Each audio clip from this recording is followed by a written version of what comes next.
Nuaiman mengatakan, wahai Hamzah, ini unta saya sudah potong, saya mau pergi sebentar. Kalau Rasulullah cari saya, tolong jangan beritahu di mana saya. Nanti kalau keadaan sudah aman, mari kita nyate bareng-bareng.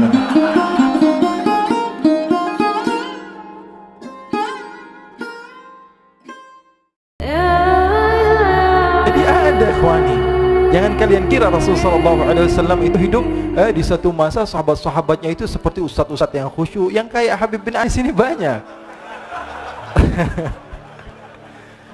Bahkan ikhwani, mungkin di akhir karena masanya sudah habis, pernah suatu waktu Rasulullah SAW didatangi asyraf, delegasi dari beberapa negara yang ingin mengenal apa itu agama Islam. Sehingga mereka datang kepada rumah Rasulullah SAW membawa unta, kendaraan yang ketika itu kendaraan yang paling mahal mereka miliki, untanya yang paling mewah. Diikat di depan rumah Rasulullah SAW.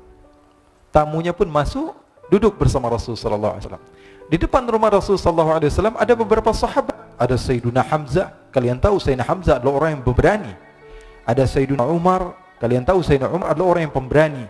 Ada Sayyiduna Ali bin Abi Thalib, ada Sayyiduna Sa'ad bin Abi Waqqas. 4 sahabat ini lagi nongkrong gitu depan rumahnya Rasulullah SAW, berjaga sebelum Allah Subhanahu wa taala turunkan ayat wallahu ya'simuka minan nas. Ketika mereka sedang asyik duduk, tiba-tiba Nuaiman datang. Ini Nuaiman kalau datang pasti bikin sesuatu yang aneh.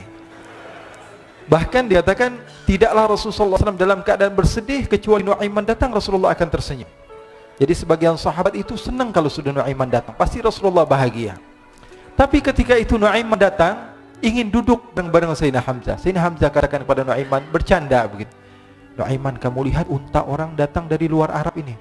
Lihat, kata Nuaiman, ini besar banget ini, badannya besar gitu. Dagingnya pasti banyak. Iya nih kalau kita sate enak nih ntar malam. Kata Nuaiman.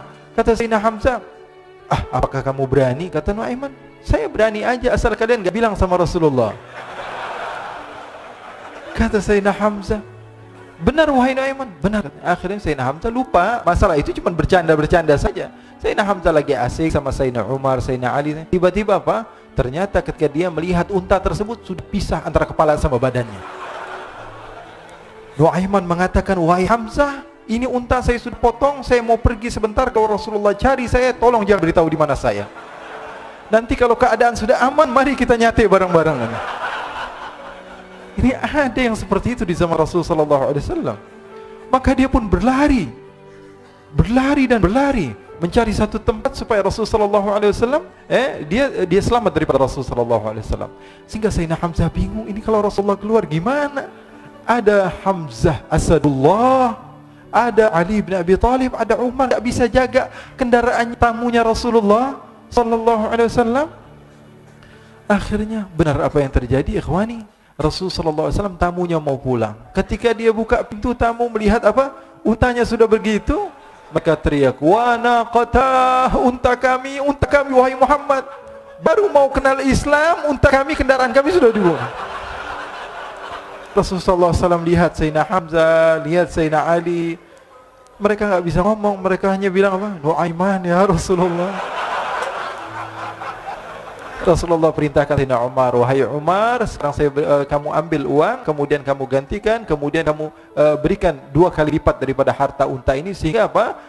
Agama Islam tidak didengar dengan sesuatu yang tidak baik di luar sana. Akhirnya diberikan harta, diberikan unta yang baru dan diberikan harta yang lebih untuk orang tersebut, sehingga orang tersebut tidak menjelek-jelekan agama Islam. Kata Rasulullah SAW, dan sekarang waktunya kita balas dendam sama Nuaiman. Nuaiman ternyata berlari tempat yang jauh sampai hampir keluar dari kota Madinah. Dia dapatkan seorang sahabat Nabi yang hadir juga dalam peperangan Badar, namanya Al-Miqdad bin Al-Aswad. Siapa namanya? Al-Miqdad bin Al-Aswad ketika itu sedang menggali sumur. Ketika sedang menggali sumur, Nuaiman datang. Nuaiman katakan kepada Miqdad, Miqdad, wahai sahabat Rasul, kamu orang yang hadir dalam peperangan Badar, kamu adalah orang yang hebat. Dipuji-puji sama Nuaiman. Ada maunya ini. Akhirnya dia bilang, wahai Miqdad, tolong saya. Kenapa wahai Nuaiman, kamu ini kekasihnya Rasulullah, orang yang disayang sama Rasulullah. Kenapa? Saya ini sedang dikejar-kejar orang jahat. Tolong selamatkan saya pengen masuk ke dalam sumur, boleh atau tidak?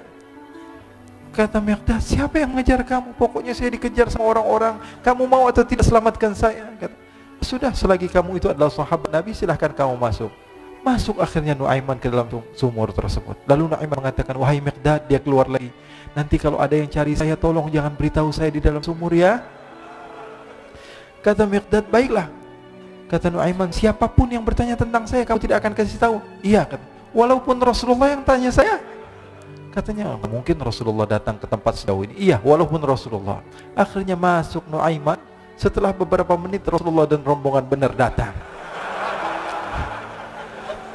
Miqdad bingung ini. Ini kenapa Rasulullah datang ke RW kami nih? Ada apa ini Rasulullah sampai sejauh ini? Ditanya, ya Rasulullah, ada apa ya Rasulullah? Kata Rasulullah, saya cari Nuaiman. Di mana Nuaiman? Inna lillah, kata Miqdad. Enggak dijawab ini Rasulullah. Kalau dijawab saya ingkar janji. Akhirnya apa dia katakan? Wahai Rasulullah, mata saya tidak memandang kepada Nuaiman, tapi tangannya nunjuk ke dalam sumur. Sahabat. Apa dia bilang? Mata saya tidak melihat kepada Nuaiman, tapi tangannya nunjuk ke sumur. Akhirnya dibuka sama Rasulullah, Nuaiman muncul. Kata Rasulullah, Nuaiman, kamu bikin malu saya, wahai Nuaiman. Ya Rasulullah, yang bersalah bukan saya, tapi orang yang mencari saya bersama kamu ya Rasulullah. Akhirnya Rasulullah nengok, siapa? Ternyata Nuaiman sudah lari kabur. Sallu ala Nabi Muhammad. Kisah-kisah seperti ini sebenarnya banyak sekali ya. Ini menunjukkan kepada kita bahwa kehidupan Rasulullah itu begitu indah. Rasulullah SAW, kalau kamu mau menjadi orang yang baik, contoh Rasulullah. Mau menjadi bapak yang baik, contoh Rasulullah. Mau menjadi pemimpin peperangan yang baik, Rasulullah. Mau menjadi murid yang terbaik, contoh Rasulullah. Bagaimana akhlak Rasulullah. Mau menjadi suami yang baik, contoh Rasulullah. Dalam segala hal, apapun itu Rasulullah SAW adalah makhluk yang paling terbaik.